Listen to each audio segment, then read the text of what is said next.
किशोरी जी आज नंद भवन में आई हैं और श्री यशोदा जी के मन में आया कि बाल्यकाल में विवाह की चर्चा हुई थी,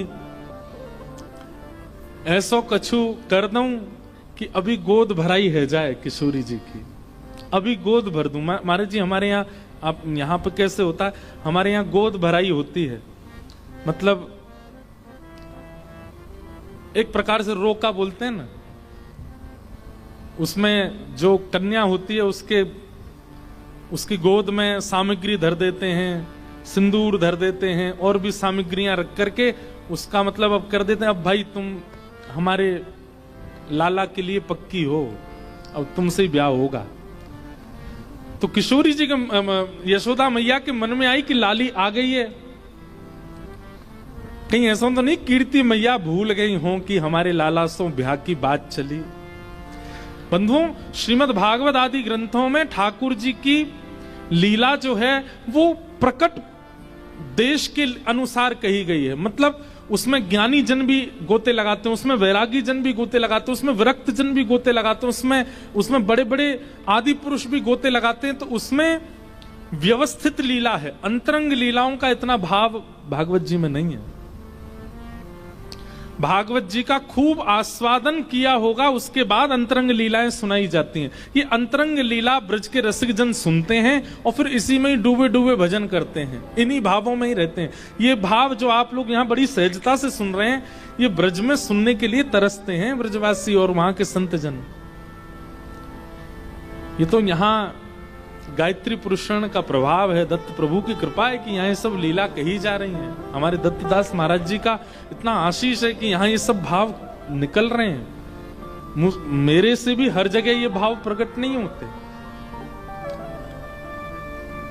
तो प्रकट भागवत जी में जो लीला है उसको और इसको मिलाइएगा नहीं, वो ठाकुर जी की स्वरूप की लीला है, ये रूप की लीला है। उसका विस्तार होगा तो मैं कल उसका समाधान करूंगा। किशोरी जी के सामने यशोदा जी बैठी हैं और यशोदा जी के मन में आती है कि अब पक्की कर ही दूं, लाली की गोद भराई कर दूं ताकि कीर्ति मैया को पता तो चल जाए, कहीं वो भूल गई हो तो लाली जब साज श्रृंगार में वापस जाएगी तो पूछेंगी कौन ने किया, तो बतावेगी। और जब यशोदा जी को नाम लेगी, नंदगाम को नाम लेगी, तो कीर्ति मैया को याद आ जाएगी, अरे वहां से तो विवाह को प्रसंग बचपन से चल रहा है, इतने दिन है कि कोई चर्चा नहीं भाई। तो यशोदा मैया जी ने चर्चा प्रारंभ कराने का ये प्रावधान सोचा कि लाली को श्रृंगार कर दूं। कितना सुंदर प्रसंग है। राधा कुंवरी सवारती यशोमती, राधा कुंवरी सवारती यशोदा। लाला को तो नीचे गोद से बैठा दिया और किशोरी जी को अपनी गोद में बैठाया है यशोदा जी ने, और श्री यशोदा जी लाली को श्रृंगार कर रही हैं। कैसे? बड़े बार सीमंत शीश के, बड़े बार शीश के। किशोरी जी के बड़े बड़े बालों को समेट रही हैं यशोदा जी। प्रेम सरित नीरुवारत, हाँ प्रेम सहित यशोमती, राधा कुंवरी सवारत यशोमती, राधा कुंवर सवारती। फिर क्या कर रही हैं? मांग पारी बैनी जो सवारत, मांग पारी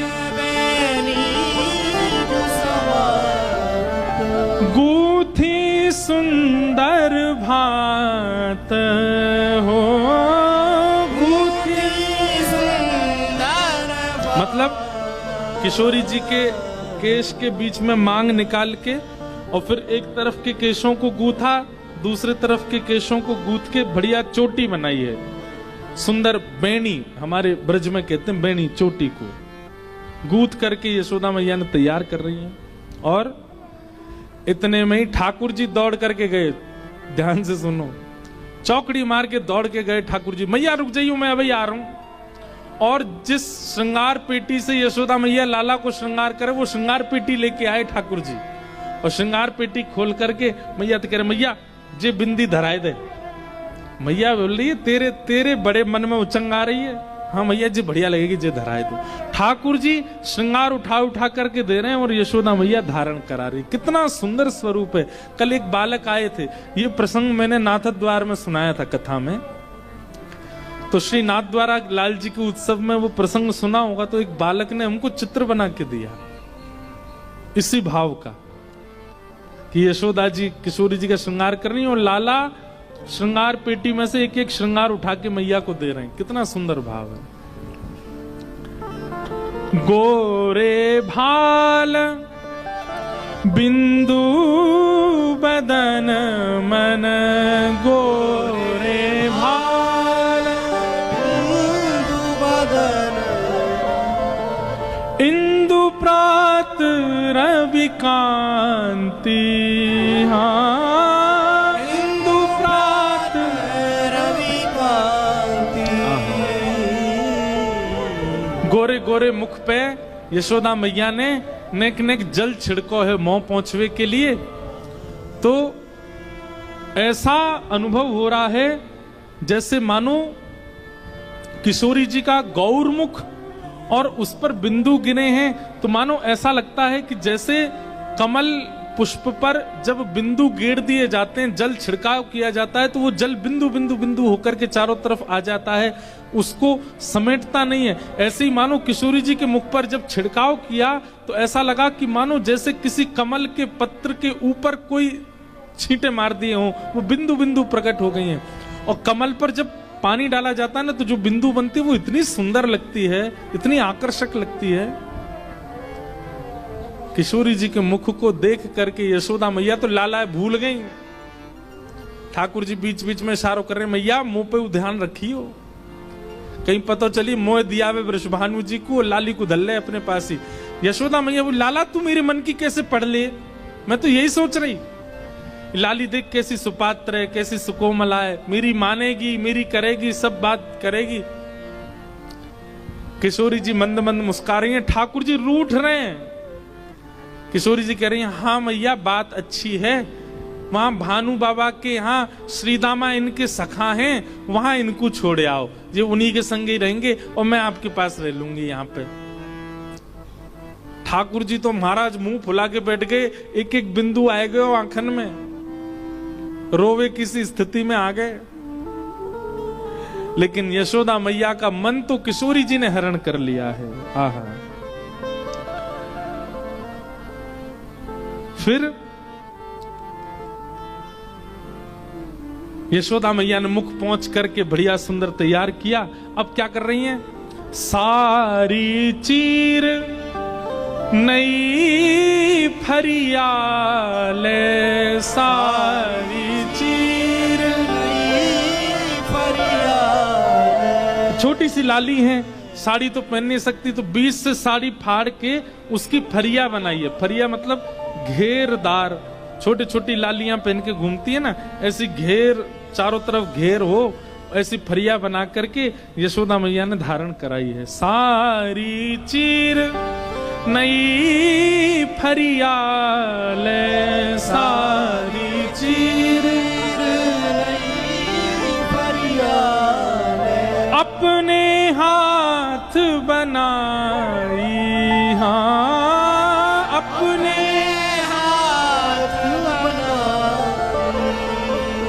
यशुमती कुंवरी सवारती, यशुमती राधा कुंवरी सवारती। और फिर किशोरी जी के सुंदर मुखमंडल पर बिंदी लगा करके, पत्रावली का सुंदर श्रृंगार करके ठाकुर जी एक एक बिंदी पे ध्यान दे रहे हैं। मैया नेक दूर कर, या को ज्यादा पास है रही है, नेक इतकू कर, नेक उतकू कर दे, हाँ अब नेक ऐसे घुमा दे, यहाँ बीच में एक कछु मोर जैसा बनाए दे। मैया कह रही है शांत बैठ जा, मुंह करन दे। लेकिन ठाकुर जी तो इतने चंग में भर रहे हैं। महावर लेके आई, किशोरी जी के हाथ में महावर लगाए, बीच में बिंदी लगाई, पामन में महावर लगाए। महावर समझते हैं? समझते हैं ना? महावर नहीं जानते? अरे कभी कभी अच्छे प्रसंगों में माताएं लाल लाल लगाती हैं ना, पैरों में, अपने हाथों में ऐसे आगे भाग पे लगा लेती हैं, पैर के चारों तरफ लगाती हैं। उसको मराठी में क्या बोलते हैं? महावर को है? नहीं, मेहंदी, मेहंदी अलग है? आला, आला क्या बोलते हैं? अंटा, कोई कच्चू बोल रहा हो, कोई कच्चू बोल रहा हो। समझ गए ना सब? हाँ बस ठीक है। महाराज जी अभी कुछ दिन पहले हमारी भुसावल में कथा थी, तो वहां पे हमने एक नया शब्द सीखा मराठी का, मोटी आई। मोटी नहीं, उसका नाम मोथी आई बोलते हैं ना। अब मुझे किसी ने ऐसी जनता में से बोला, मैंने कहा ताई को क्या बोलते? बोले मोटी आई। अब मैं तो मोटी आई, सबरी मोटी आई बैठी है यहाँ पे। मोटी आई और मोटी मोटा आया।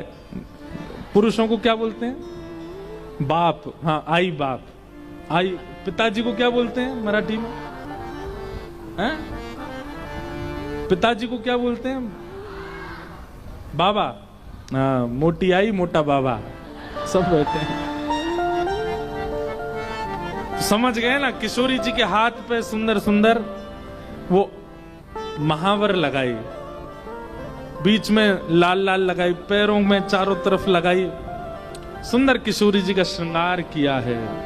और फिर किशोरी जी की गोद में एक सुंदर साड़ी रख करके, तिल चावरी बतासे मेवा, तिल चावरी बतासे मेवा, दियो कुंवरी की गोद, हाँ दियो कुंवरी की गोद, सूर श्याम राधा तनु चितवत, सूर श्याम राधा तनु चितवत, जसुमति तन मन मोद, हाँ जसुमति तन मन मोद, राधा जसुमति कुंवरी सवारती, यशोमती राधा कुंवर सवारती, यशोमती राधा कुंवरी सवारती, यशोमती राधा कुंवर सवार। अब महाराज जी इतना सुंदर प्रसंग है आगे का, हमारा मन कहने का तो अभी भी हो रहा है, लेकिन कल ही कहेंगे विस्तार। फिर वो उसमें आनंद तभी आएगा जब ब्याह तक पहुंचे। अब क्या होगा, किशोरी जी वापस जाएंगी, फिर यहाँ पे कीर्ति मैया देखेंगी, कीर्ति मैया देख करके चकित हो जाएंगी, लाली को श्रृंगार कौन ने कर दियो, मांग में सिंदूर, पैरन में महावर देख के। फिर आगे की लीला थोड़ी सी बोल देते हैं, फिर संकेत बता रहे हैं, विस्तार कल करेंगे। फिर कीर्ति मैया पूछती हैं, अरे लाली तू कहाँ गई, कौन ने किया? तब बताती हैं, बोले मैं नंद भवन गई और वहां यशोदा जी ने मेरो श्रृंगार किया। तब कीर्ति मैया को बाल्यकाल का स्मरण आता है कि जब लाली भई नहीं, तब से हमारी बात है कि उनके लाला से ब्याह करेंगी। पर मैंने तो सुनी है वो लाला टेढ़ो मेढ़ो है। किशोरी जी से कीर्ति मैया कह रही है, मैंने तो सुनी है लाला को पाम टेढ़ो, कमर टेढ़ी, मुंह टेढ़ो। एरी लाली तू ऐसी सुंदर सी टेढ़े मेढ़े ते ब्याह करेगी? मैंने तो सुनो है लाला बड़ो कारो है, और मैंने तो यूं सुनी है वो छोरा गोपीन के घर में जाए जाए के मक्खन चुरावे। एरी लाली वह छोरा में एक भी गुण दुल्हा बनवे लायक ना है, टेढ़ो मेढ़ो, कारो, चोरी करे। ठीक है, पहले की बात हमने बात कर दी। अच्छा ये सब पता क्या, कीर्ति मैया मन से तो चाहती है कि ब्याह हो, लेकिन किशोरी जी के मन की जानना चाह रही हैं, इसलिए बोल रही हैं। फिर उसके बाद अब तो शहरों में रहने लगे, पहले गांव में एक आई होती थी, वो लड़कों को देखने जाती थी अपने गांव की लड़की के लिए कि ठीक है कि नहीं, वो फिर उसके सारे गुण आके बताती। ऐसी बरसाने में एक है, उनका नाम है पूर्णमासी। उनको कीर्ति मैया कहती हैं तुम जाओ, जाकर के देख के आओ, और वहां देख के आओ कि लाला है कैसा, वाक्य गुण कैसे, वाक्य कर्म कैसे, कहा कि सब आए करके बताओ। अब पूर्णमासी जा रही हैं नंदगांव ठाकुर जी को देखवे के काजे, और ठाकुर जी को पहले ही पता चल गई है कि पूर्णमासी आ रही है, तो ठाकुर जी पहले से ऐसी व्यवस्था करके बैठे हैं कि एक भी कमी दिख नहीं जाए। अब तो सीधे सीधे चलते हैं अटेंशन मोड में। मैया से रोज के मैया मेरो सुंदर श्रृंगार करते, मैं गोरो गोरो लगू, पूर्णमासी आ रही है देखवे के काजे। बड़ी सुंदर लीला है, वो लीला कल सुनाएंगे, वहां से फिर आगे का प्रसंग कहने का प्रयास करेंगे।